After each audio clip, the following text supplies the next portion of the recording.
अस्सलामुअलैकुम. आज आपण बनवत आहोत तंदुरी पोटॅटो स्नॅक्स पण बोलू शकत आहोत तुम्ही. त्यासाठी 5 बटाट्यांना बघा मी बारीक चौकन कापून घेतलं आहे, बारीक करून. आणि त्यांच्यातलं जसे कापून जाईल त्याच्यातलं गरम पाणी टाकलं मी आणि गरम पाण्यातलं एक 5 ते 7 मिनटं ठेवून द्यावाचा. त्यानुसार एक आपण मसाला तयार करूया. दही टाकायची 1 वाटी, अर्धा चम्मच आला लसूण हिरवी मिरचीचा पेस्ट, 1 चम्मच गरम मसाला, चिली फ्लेक्स, मीठ, लाल मिर्च पावडर 1 चम्मच, गरम मसाला, काली मिर्च पावडर आणि तंदुरी मसाला टाकायचा. मिक्स करून घ्यावाचा सगळा बेस मिक्स केला का ह्यातलं चावलाचं पीठ टाकायचं आहे आपल्याला. चावलाचं पीठ मी हा 3 चम्मच टाकला आहे. हे मोठे 3 चम्मच आहेत, बारीक नाही.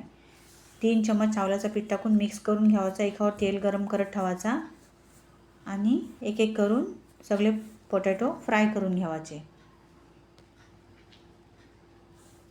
बच्चांसाठी मोप स्पेशल रेसिपी आहे ही. पोरांना मोप आवडतात माशाल्लाह. हे अलटपलट करून बेस शकून घ्यावाचे. एकदम क्रंची पण बनतात हे. तंदुरी पोटॅटो रेडी आहेत. व्हिडिओ आवडला तर लाईक शेअर जरूर करा.